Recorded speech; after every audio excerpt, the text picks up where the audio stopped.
गरीब था, जिस कारण रीना को स्कूल में सबके सामने शर्मिंदा होना पड़ता था।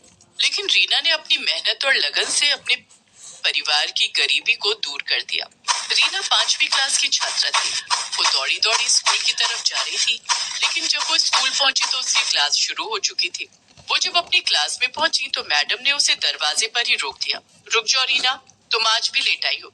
ये तुम्हारी रोज की आदत बनती जा रही है। आज तुम्हें इसकी सजा मिलेगी। लेकिन मैडम, मैंने जानबूझकर लेट नहीं किया। मैं कुछ नहीं सुनना चाहती। आज तुम सारा दिन क्लास के बाहर खड़ी रहोगी। रीना ने मैडम की बात का कोई जवाब नहीं दिया और चुपचाप क्लास के बाहर खड़ी हो गई। दरअसल रीना के घर से स्कूल की दूरी पूरे 5 किलोमीटर थी। रीना अपने घर से स्कूल तक रोज पैदल आया करती थी, क्योंकि उसके पास रिक्शे या स्कूल बस का किराया देने के लिए पैसे नहीं थे। रीना के माता पिता बहुत ही गरीब थे। रीना के पिता सब्जी बेचा करते थे। उससे उनकी जो कमाई होती, उससे उनका गुजारा किसी तरह से चल पाता था। लेकिन रीना के माता पिता रीना को पढ़ाना चाहते थे, इसलिए उन्होंने रीना का एडमिशन स्कूल में करवा दिया था। उस दिन रीना क्लास के बाहर खड़ी रही, लेकिन उसका सारा ध्यान क्लास के अंदर पढ़ा रही मैडम पर था। वो उनकी पढ़ाई हुई सारी बातें अपने दिमाग में नोट कर रही थी। रीना पढ़ने लिखने में बहुत होशियार थी। जब सारा दिन खत्म हो गया तो मैडम ने रीना को क्लास के अंदर बुलाया और कहा, रीना, कल से समय पर स्कूल आना, नहीं तो तुम्हें स्कूल में एंट्री नहीं मिलेगी।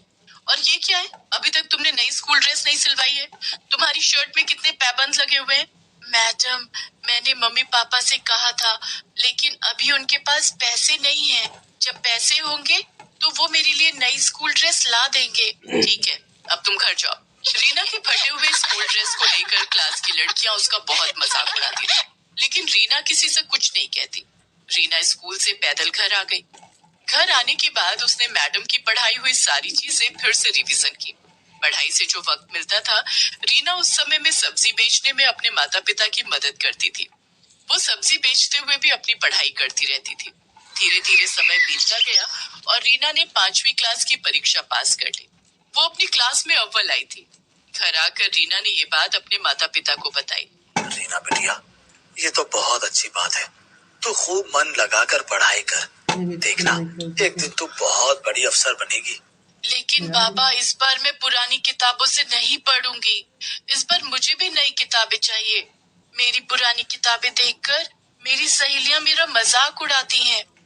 रीना के माता पिता के पास इतने पैसे नहीं थे कि वो उसे नई किताबें ला कर देते, इसलिए रीना अपने किसी सीनियर से सेकंड हैंड किताबें कम कीमत में खरीद लेती थी। लेकिन इस बार रीना ने किशोर से नई किताबों की डिमांड कर दी थी। रीना की बात सुनकर किशोर परेशान हो गया। किशोर को इस तरह से परेशान देखकर रीना की माँ तारा ने रीना से कहा, रीना बेटी, तुझे पढ़ाई करने से मतलब है या नई किताब से? पढ़ाई से। तो पढ़ाई पुरानी किताब से भी हो सकती है। किताबें नई या पुरानी होने से कुछ नहीं होता। नई किताब में जो बातें लिखी होंगी वही तो पुरानी किताब में भी लिखी होंगी, इसलिए तू पुरानी किताब से पढ़ाई कर ले। ठीक है माँ। रीना इस बार भी अपने किसी सीनियर की पुरानी किताब सस्ते दाम में खरीद लेती है। रीना की पुरानी किताब देखकर उसकी सहेलियां हंसकर उसका मजाक उड़ाने लगी। रीना, नई क्लास में भी फटी हुई किताब? इन किताबों में तो कवर लगाने की भी जगह नहीं है। मेरी किताब पुरानी और फटी है तो क्या हुआ? देखना, मैं इस बार भी क्लास में अव्वल आऊंगी। रीना इस बार और भी ज्यादा मन लगाकर पढ़ाई करने लगी। रीना अपने घर के हालात जानती थी, इसलिए वो कभी अपने माता पिता से किसी चीज की डिमांड नहीं करती थी। दूसरे बच्चों की तरह वो लंच में तरह तरह के पकवान नहीं लाती थी। एक दिन स्कूल में लंच के समय, चल रीना, खाना खाते हैं, बहुत भूख लगी है। ठीक है। पिंकी ने अपना लंच बॉक्स खोलकर देखा तो उसमें आज फ्राइड राइस और चिली पनीर रखे थे। अरे वाह, आज मम्मी ने मेरी फेवरेट डिश दी है, इसे खाकर बड़ा मजा आएगा। पिंकी का लंच देखकर रीना अपना डब्बा खोलने की हिम्मत नहीं कर पा रही थी। तभी कीर्ति भी अपना लंच बॉक्स लेकर वहाँ आ गई। कीर्ति, तू आज लंच में क्या लाई है? कीर्ति ने अपना लंच बॉक्स खोला। आज मम्मी ने पूरी और शाही कोफ्ते दिए हैं। अरे वाह। रीना, तू लंच में क्या लाई है? तू भी अपना डब्बा खोल। मैं आज लंच नहीं लाई। लेकिन मैंने तो तुझे अपने बैग से लंच बॉक्स निकालते हुए देखा था। तूने उसे वापस क्यों रख दिया? पिंकी ने रीना के बैग में से उसका लंच बॉक्स निकाल लिया। दोनों सहेलियों ने जब रीना का लंच बॉक्स खोला तो उसमें गुड़ और 2 सूखी रोटी रखे हुए थे। अरे रीना, तेरी मम्मी ने लंच में रोटी और गुड़ दिया है, ले तू हमारा खाना खा ले। नहीं, तुम लोग अपना खाना खाओ, मुझे तो गुड़ और रोटी खाने की आदत है, मैं यही खा लूंगी। अरे हमारा खाना टेस्ट करके देख, ऐसा टेस्टी खाना तूने कभी नहीं खाया होगा।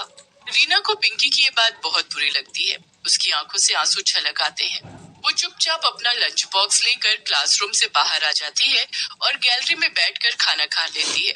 रीना इसी तरह संघर्ष करके अपनी पढ़ाई कर रही थी। चाहे कितनी भी परेशानियां और रुकावटें आए, लेकिन वो पढ़ाई में हमेशा अव्वल रहती। एक दिन रीना के बाबा, रीना अब 7वीं कक्षा में पहुंच गई है, वो अब बड़ी हो रही है, उसकी पुराने स्कूल ड्रेस छोटे हो गए हैं और कई जगह से फट भी गए हैं। इस बार हमें उसके लिए नई स्कूल ड्रेस सिलवानी ही पड़ेगी। मैं समझता हूँ रीना की माँ, लेकिन मैं क्या करूँ? तुम तो जानती ही हो कि सब्जी बेचकर हमें 2 वक्त की रोटी पानी किसी तरह से मिल रही है। अगर इस बार रीना के लिए नई स्कूल ड्रेस खरीद ली तो उसकी किताबें नहीं खरीद पाऊंगा। रीना के बाबा, मैं सोच रही थी कि रीना के स्कूल जाने के बाद मैं सारा दिन खाली रहती हूँ, आप भी सब्जियां बेचने बाजार चले जाते हैं, तो क्यों ना मैं भी कोई काम कर लूँ। इससे 2 पैसे ज्यादा आएंगे और रीना की पढ़ाई में वो पैसे काम आएंगे।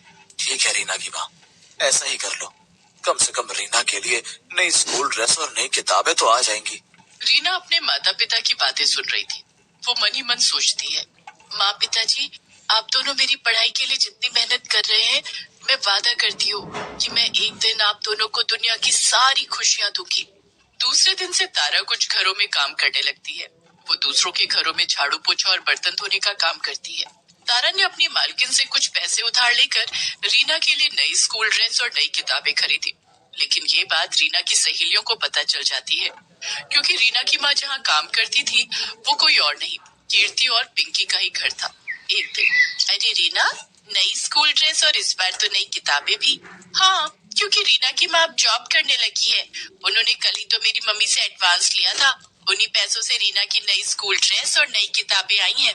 हाँ यार, रीना की मम्मी मेरे घर में भी काम करती है, मेरे घर में आज छोले भटूरे बने हैं, मैंने मम्मी से कह दिया कि थोड़े से छोले भटूरे रीना की मम्मी को भी दे दे। रीना, आज घर जाने के बाद तुझे छोले भटूरे खाने को मिलेंगे। आखिर तुझे भी तो अच्छा खाने का स्वाद पता चलना चाहिए। अच्छा खाना खाकर भी अगर पढ़ाई में मन न लगे तो उस खाने का क्या फायदा। खाना तो वही अच्छा होता है जिसे खाने के बाद दिमाग तंदुरुस्त रहे और पढ़ाई में खूब मन लगे। रीना का 2 टूक जवाब सुनकर पिंकी और कीर्ति का चेहरा देखने लायक था। दोनों सहेलियों ने चुप रहने में ही अपनी भलाई समझी। धीरे धीरे समय गुजरता गया और रीना 7वीं से 8वीं और 8वीं से 9वीं और 9वीं से 10वीं कक्षा में आ गई। वो हर कक्षा में अव्वल आती। रीना बेटिया, तू अब 10वीं कक्षा में आ गई है, खूब ध्यान से पढ़ाई करना, तुझे अपनी पढ़ाई आगे भी जारी रखनी है।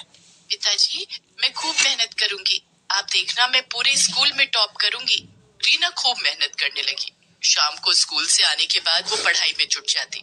क्लास में टीचर के पूछे गए हर सवाल का रीना सबसे पहले और सही जवाब देती। पैदल स्कूल आना और पैदल घर जाना भी रीना के हौसले को तोड़ता नहीं, बल्कि और बढ़ा देता था। धीरे धीरे दिन बीत गए और 10वीं की परीक्षा का दिन भी आ गया। रीना, ये ले, दही चीनी खाकर जा, परीक्षा अच्छे से दे पाएगी। रीना ने पैर छूकर अपने माता पिता का आशीर्वाद लिया और परीक्षा देने पैदल घर से निकल पड़ी। लेकिन रास्ते में ही उसका जूता टूट गया। ओह, इसे भी अभी टूटना था। समय पर परीक्षा सेंटर नहीं पहुंची तो परीक्षा नहीं दे पाऊंगी, मुझे वहां तक जाना ही होगा। रीना ने अपने टूटे हुए जूतों को उतार कर हाथों में ले लिया और खाली पैर ही परीक्षा सेंटर की तरफ जाने लगी। चलते चलते उसके पैरों में छाले पड़ गए, लेकिन रीना के कदम परीक्षा सेंटर पर जाकर ही रुके। रीना ने अच्छे से अपनी परीक्षा दी। दूसरे दिन वो अपने पैरों में पॉलीथीन बांधकर परीक्षा सेंटर पहुंची, क्योंकि नए जूते खरीदने के लिए उसके पास पैसे नहीं थे। इस तरह से रीना ने 10वीं की परीक्षा भी दे दी। कुछ दिनों के बाद जब परीक्षा का रिजल्ट आया, क्लास में, रीना, तुम बहुत होनहार और मेहनती हो, आज तुम्हें तुम्हारी मेहनत का फल मिला है। तुम इस स्कूल में ही नहीं, पूरे राज्य में 10वीं की परीक्षा में अव्वल आई हो। देखो, अखबार में तुम्हारी फोटो छपी है। मैडम ने रीना और पूरे क्लास को अखबार में रीना की फोटो दिखाई। इतना ही नहीं, आगे की पढ़ाई के लिए तुम्हें सरकार की तरफ से स्कॉलरशिप भी दी जाएगी। ये सब सुनकर रीना बहुत खुश हुई। वो खुशी खुशी जब घर पहुंची तो उसके घर के बाहर मीडिया वाले उसका इंटरव्यू लेने के लिए इकट्ठा थे। सबने बारी बारी से रीना का इंटरव्यू लिया। रीना की कामयाबी से उसके माता पिता बहुत खुश थे। रीना ने स्कॉलरशिप की मदद से पहले 12वीं और फिर कॉलेज की पढ़ाई पूरी की। उसके बाद प्रतियोगिता परीक्षा की तैयारी करने लगी। कुछ सालों की कड़ी मेहनत से रीना ने आईएएस की परीक्षा पास कर ली थी। रीना अब एक आईएएस ऑफिसर बन चुकी थी। रीना ने अपने आप से जो वादा किया था उसे पूरा कर दिखाया।